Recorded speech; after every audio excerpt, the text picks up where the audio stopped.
네, 감정평가사 2021년 경제학 기출문제 이번에는 51번부터 60번까지 한번 풀어보도록 하겠습니다. 자, 표는 게임 이론 문제인데요. 표는 기업 갑과 을의 초기 보수행렬이다.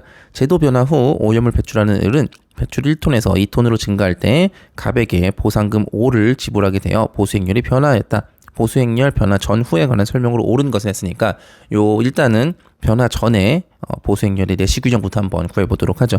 자, 그럼 갑은 상대방이 1톤을 배출한다라고 하면은 이윤극대화를 할 거니까 10을 선택하는 게 가장 합리적인 선택이 될 거고요. 그 다음에 을이 2톤을 배출한다라고 하면 0과 3 중에서 뭐를 선택하는 게 합리적이다? 3을 선택하는 게 합리적이죠.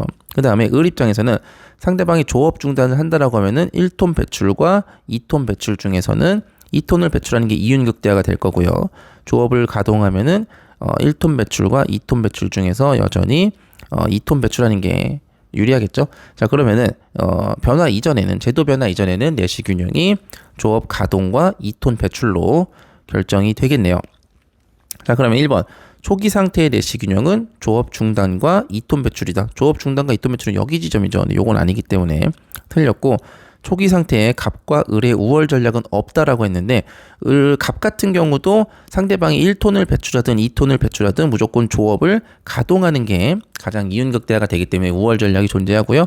을 같은 경우도 상대방이 조업을 중단하든 가동하든 2톤을 배출하는 게 이윤극대화가 되기 때문에 우월 전략이 존재합니다. 그래서 두 우월 전략이 만나는 여기에서 내시 균형은 우월 전략 균형이죠.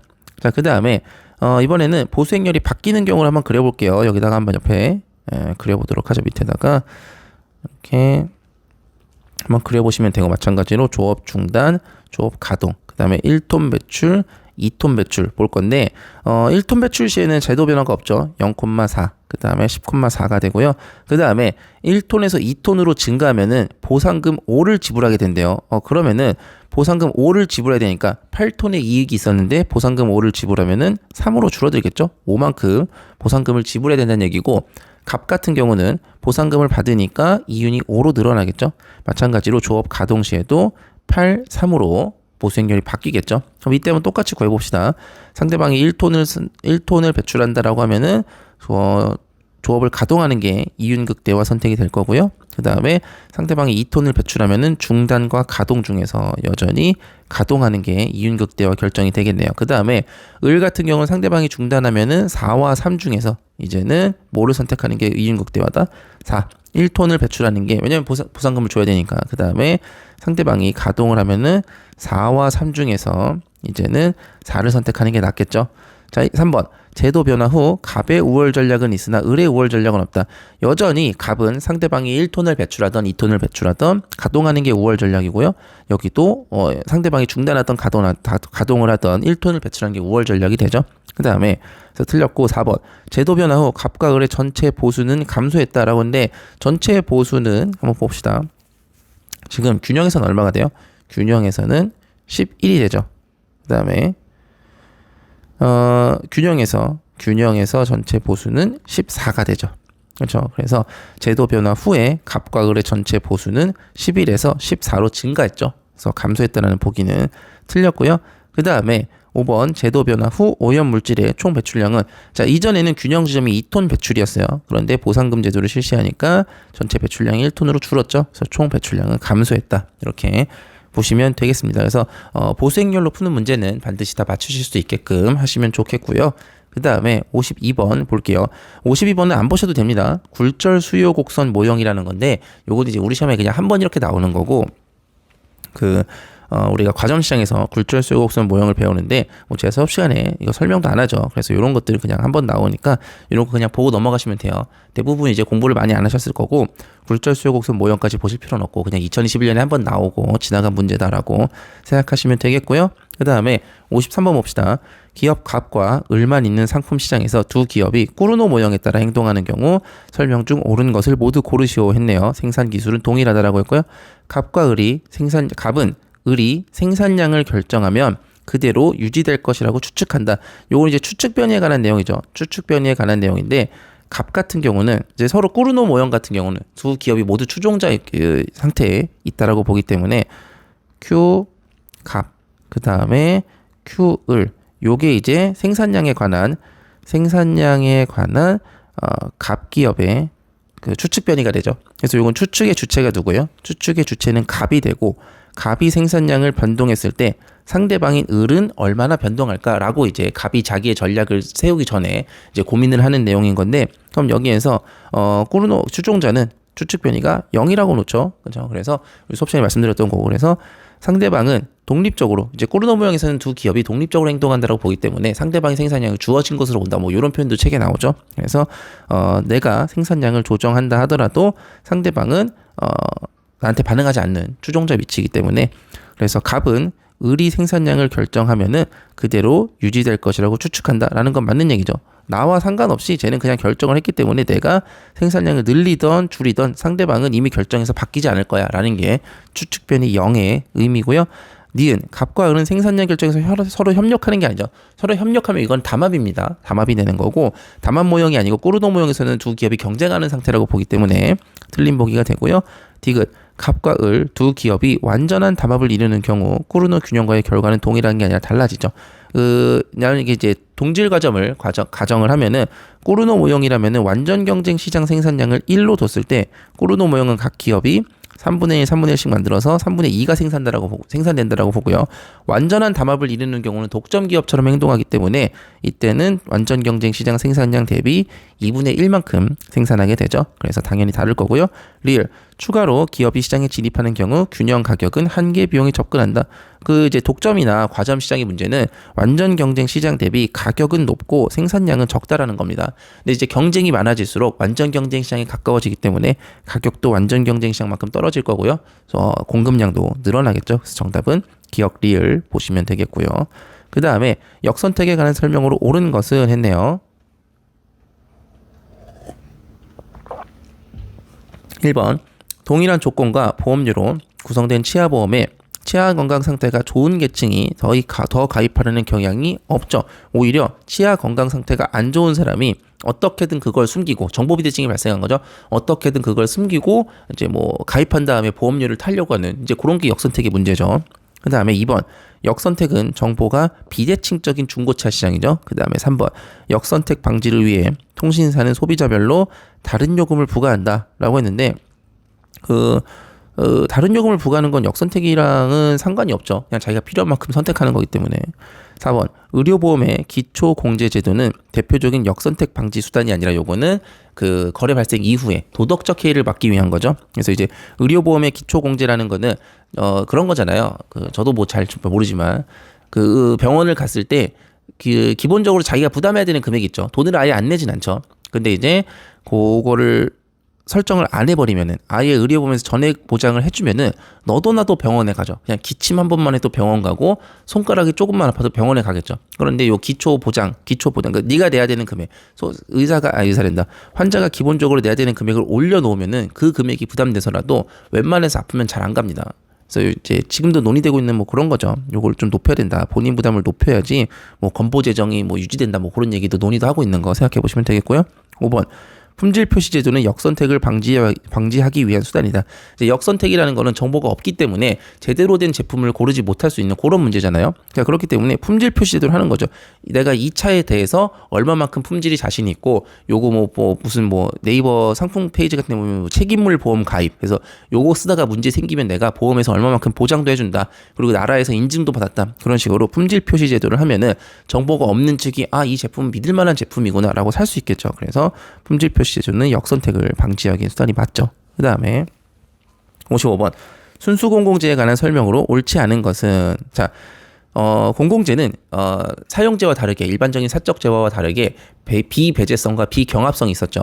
자, 그럼 1번, 소비자가 많을수록 개별 소비자가 이용하는 편익은 감소하지 않죠. 왜냐면은 비경합성 때문에 나의 소비가 다른 사람의 소비를 줄이지 않아요. 공공재가 한번 공급이 되면은, 시장에 10개가 공급되면은, 가로등이 10개가 깔리면은 모든 사람이 다 10개 가로등의 효용을 느끼기 때문에, 다 쓸 수 있기 때문에 개별 소비자가 아무리 많아진다고 한들 편익은 감소하지 않죠. 요거는 비경합성을 이야기하는 거기 때문에 틀렸고요. 시장 수요는 개별 소비자 수요의 수직 합이었었죠. 아까 전에 이제 시장 사적 재화는 수평이었었는데 여기서는 수직으로, 그리고 그래프를 더할 때도 수직으로 더했었죠. 그다음에 식으로 정리할 때 P로 정리했었고요. 3번 개별 소비자의 한계 편익 합계와 공급에 따른 한계 비용이 일치하는 수준에서 사회적 최적 사용이 결정된다라고 하는 거 맞는 얘기죠. 그다음에 4번 공급량이 결정되면은 시장에서 공급량을 결정하게 두면은 사회적 최적량에 비해 과소 공급되기 때문에 공공재가 존재한다는 것 자체가 시장 실패라고 했었죠. 사람이 살면서 필요함에도 아까 전에 말씀드린 것처럼 비배제성과 비경합성, 돈을 내지 않은 사람을 배제시킬 수도 없고, 그 다음에 내가 이제 원하는 사람만 제공하는 게 아니라 누구나 다 쓸 수 있기 때문에 시장에다가 맡겨두면 공급이 안 돼요. 그래서 정부가 개입해서 공공재를 공급하는 시장 실패를 해결하는 방안이 되는 거기 때문에 사회적 최적 생산량에 비해 과소 공급되는 문제가 항상 발생하죠. 5번 공급량이 사회적 최적 수준에서 결정되려면 사회 전체의 정확한 선호를 파악해야 됩니다. 요거 이제 뒤에 재정학이나 뭐 그런 쪽 가면 나오는 건데, 이제 소비자들이 자발적으로 자기의 선호 관계를 제대로 현시해야 된다라고 해요. 그런데 이제 보통은 일반적으로는 공공재에 대한 선호를 사람들이 제대로 드러내지 않습니다. 왜냐면은 내가 공공재 필요해요라고, 나는 공공재 이만큼 필요해라고 잘못 말했다가 자기 세금 올라갈까봐 과소해서 이야기를 합니다. 나는 필요 없어요라고 말한 다음에 나중에 가서 공급되면 어차피 비배제성이니까 내가 세금 안 내도 누군가 돈 내서 세우면은 그냥 무임승차하면 되죠. 그런 식으로 그런 문제가 있기 때문에 정확한 선호를 파악하기가 어렵습니다. 근데 정확한 선호를 파악해야지만 원래는 적정 공급이 되겠죠. 그래서 이제 그런 적정한 선호를 파악하기 위한 이제 장치들도 고안되고 뭐 그런 내용들인데, 하여튼 그 정도 보시면 되고요. 그 다음에 56번 독점 기업의 가격 차별 전략 중 2부 가격제 투 파트 프라이싱에 대한 설명으로 옳은 것을 모두 고르시오 했어요. 그래서 2부 가격제는 뭐 이제 골프장이나 콘도 회원권처럼 회원권의 권리, 이제 입장료를 먼저 내고 그 다음에 사용할 때마다 조금씩 더 돈을 내는 그런 그 가격 체계를 두 개로 나눈 그런 상황이죠. 자, 기억 서비스 요금 설정에서 기본 요금과 초과 사용량 요금, 사용료를 분리하여 부과하는 경우 당연히 이거 2부 가격제의 정의고요. 그 다음에 적은 수량을 소비하는 소비자의 평균 지불 가격이 낮아진다라고 했는데, 요거 어떻게 됩니까? 봅시다. 우리가 일반적으로 2부 가격제를 할 때는 이렇게 한계 비용이 일정한 경우죠. 한계 비용이 일정한 경우를 놓고 그 다음에 수요 곡선 우하향하고요. 그 다음에 절편은 같고 기울기가 2배인 이렇게 한계 수입이 될 거고, 그래서 독점 시장이라면 여기에서 의사결정을 했을 건데, 생산량을 이만큼 결정했을 건데 2부 가격제를 하면은 요만큼 더 쓰게 한다는 거죠. 그리고 어떻게 돼요? 그 다음에 이 소비자잉여, 완전 경쟁 시장이었다면 발생했을 소비자잉여 전체를 요걸 입장료로 받죠. 그 다음에 한 번 사용할 때마다 사용료를 이만큼 받는 거죠. 그렇죠? 자, 그러면은 적은 수량을 소비하는 소비자의 평균 지불 가격이 아니라 어차피 입장료를 고정 비용으로 엄청 많이 냈기 때문에 최대한 많이 쓸수록 어떻게 돼요? 최대한 많이 쓸수록 평균 지불 가격이 낮아지겠죠. 그래서 적은 수량을 소비하면은 입장료를 이만큼 내놓고 골프장 회원권을 막 몇억 원을 주고 사놓고 골프 1년에 한 번 쳐. 그러면은 1년 한 번당 라운딩 비용이 얼마가 되는 거예요? 10억 원 되겠죠. 입장권이 10억, 회원권 10억이라고 칩시다. 10억 원짜리도 많으니까. 회원권이 10억이야. 근데 1년에 한 번 쳤어. 그러면은 골프 한 번 칠 때 얼마 낸 거예요? 10억 원 낸 꼴이 되죠. 자, 그런데 물론 이제 10억 원을 나중에 이제 팔고 다 돌려받을 수는 있지만 그냥 생각해 보는 겁니다. 또 그런 거 갖고 뭐라 그러시면 안 돼요. 자, 그다음에 그런데 골프장을 1년에 10억 번을 갔어. 좀 비현실적이긴 하지만 그러면은 한 라운드당 1원 쓴 거죠. 이런 식으로 적은 수량을 소비하는 게 아니라 많이 소비하는 소비자의 평균 지불 가격이 낮아지겠죠. 그래서 이제 이런 거 회원권 사고 어떻게든 고정 비용 내는 거 어떻게든 뽕 뽑으려고 다들 노력하는 거 잘 알고 있습니다. 그 다음에 디귿 소비자잉여는 독점 기업이 부과할 수 있는 가입비의 한도 얘기다. 그렇죠? 여기 최대한 이론적으로 입장료에 회원권의 가격을 최대한 받아낼 수 있는 게 소비자잉여만큼이죠. 그 다음에 자연 독점 하에 기업이 평균 비용 가격으로 인한 손실을 보존하기 위한 게 아니라 요거는 그냥 요거랑 상관없는 보기죠. 그다음에 정답은 기억 디귿 보시면 되겠습니다. 네, 57번 보겠습니다. 오염물질을 배출하는 기업 갑과 을의 오염 저감 비용은 각각 이렇게 주어져 있고요. 그 다음에 정부가 두 기업의 총 오염 배출량을 80톤 감축하기로 결정했대요. 그러면은 감축량, 여기 이제 감축량이죠. X1 더하기 X2를 전체 얼마? 80만큼 감축시키겠다는 거고, 그 다음에 두 기업의 오염 저감 비용의 합계를 최소화하는 갑과 을의 오염 감축량을 했으니까 요거 사실은 그 우리 좀 이제 만약에 공부해서 센스가 좀 있으신 분들은 요거 그 다공장 독점처럼 그냥 푸시면 다공장 독점처럼 푸시면 됩니다. 그래서 다공장 독점도 1번 공장, 2번 공장이 있었을 때 1번 공장과 2번 공장의 생산량을 총 비교를 해서 생산 비용을 비교를 해서 독점 기업이 최소로 만드는 지점은 어떤 지점이었어요? MC1과 MC2가 같아지는 지점이었었죠. 그 다공장 독점 그거랑 똑같습니다. 그냥 갑과 을이 그냥 사회 전체에 1번 기업, 2번 기업이랑 1번 공장, 2번 공장이라고 생각하세요. 그리고 정부가 생각하기에 우리가 80톤을 줄여야 돼. 그러면은 비용 어떤 지점에서 결정하면 된다? 요거는 한계 비용으로 보면 되겠죠. 그러면은 한계 비용 1번 기업 한계 비용 미분해서 구해 보시면은 x1에 대해서 미분하니까 8x1. 그다음에 요거랑 뭐랑 요거 비분한 2x2랑 같다라고 놓으시면 되겠고, 요거 약분하면은 4x1은 x2 되겠죠. 여기다 넣어볼까요? 그러면은 5x1이 80이니까 x1은 16. 그 다음에 x2는 그거의 4배니까 64 되겠죠. 그래서 이렇게 푸시면 됩니다. 그래서 너무 깊게 보지 말고 그냥 이 정도만 보셔도 충분할 것 같고요. 그 다음에 58번 우하향하는 장기 평균 비용에 관한 설명으로 옳은 것은 단 생산 기술은 동일하다라고 했는데 한번 볼게요. 우하향하는 장기 평균 비용이라고 했으니까 우리가 일반적으로 생산량과 비용에서 평균 비용은 U자형이 되죠. 그런데 어느 구간을 보겠다? 이쪽 구간. 우하향하는 장기 평균 비용. 그래서 이쪽 구간을 좀 확대해서 이런 식으로 생산량이 늘어남에 따라서 평균 비용이 하락하는 구간이죠. 자, 그럼 우린 요걸 뭐라고 요거 비용 체감이 발생하는 구간을 규모의 경제가 발생한다고 합니다. 그렇죠? 규모의 경제가 발생하고요. 이때는 자연 독점이 발생하죠. 자연 독점이 발생하죠. 그래서 자연 독점 같은 경우는 이제 처음에 고정 비용이 크게 들고 추가적인 생산량이 굉장히 적은 경우에 평균 비용이 빠르게 하락하면서 규모의 경제가 발생하고 그때는 어떻게 된다? 자연 독점이 발생해서 장기적으로 시장에는 한 기업만이 존재한다는 거죠. 이미 규모의 경제를 달성한 기업은 어떻게 돼요? 이미 낮은 비용으로 더 검증된 품질의 재화를 만들기 때문에 다른 기업들이 진입을 하고자 해도 다른 기업은 이제 새로 진입하면 여기에서 생산을 해야 되는데 비용이 너무 높아서 진입을 못 한다는 거죠. 그래서 대표적인 게 뭐 반도체라든지 뭐 이제 항공기 산업, 보잉이랑 뭐 에어버스 그런 거 생각해 보시면은 장기적으로는 시장에 기업이 많을 수가 없습니다. 그 다음에 3번 뭐 소규모 기업의 평균 비용은 더 낮은 게 아니라 아까 말한 것처럼 뒤쪽에 진입한 소규모 생산량이 적어질수록 평균 비용은 계속해서 올라가죠. 생산량이 많아질수록 평균 비용이 떨어지는 거고요. 소규모 다품종 생산을 하는 게 아니라 여기서는 단일 품종을 대량 생산해야지 평균 비용을 낮출 수 있는 겁니다. 규모의 경제는 그런 겁니다. 여러 개 만드는 게 아니라 하나를 그냥 공장에서 쭉 찍어내는 그런 게 이제 규모의 경제고요. 생산량이 서로 다른 기업의 평균 비용은 다 다르죠. 생산량이 서로 다르면은 평균 비용이 다 다릅니다. 그 다음에 진입장벽이 없는 경우 자연 독점은 진입장벽이 없어도 아무도 들어오지 않는 거예요. 규모의 경제가 이미 발생됐기 때문에 뭐 항공기나 반도체 같은 거 생각해 보시면은 후발주자가 대규모 투입을 해서 뭐 그만큼 품질을 낼 자신도 없고 뭐 그렇게 보시면 되겠습니다. 그 다음에 59번 볼게요. 상품 시장의 수요 곡선은 P는 100 빼기 EQ고요. 한계 비용은 20이고요. 제품 한 단위당 20의 환경 피해를 발생시킨다.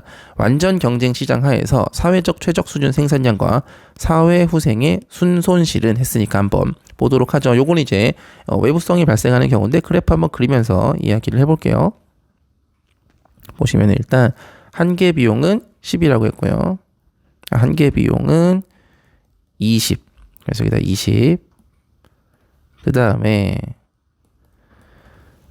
수요 곡선은 P는 100 빼기 EQ니까 EQ 절편값이 100이 될 거고요. 그 다음에 기울기가 2니까 가로축 절편이 뭐 50인 이런 상태가 되겠네요.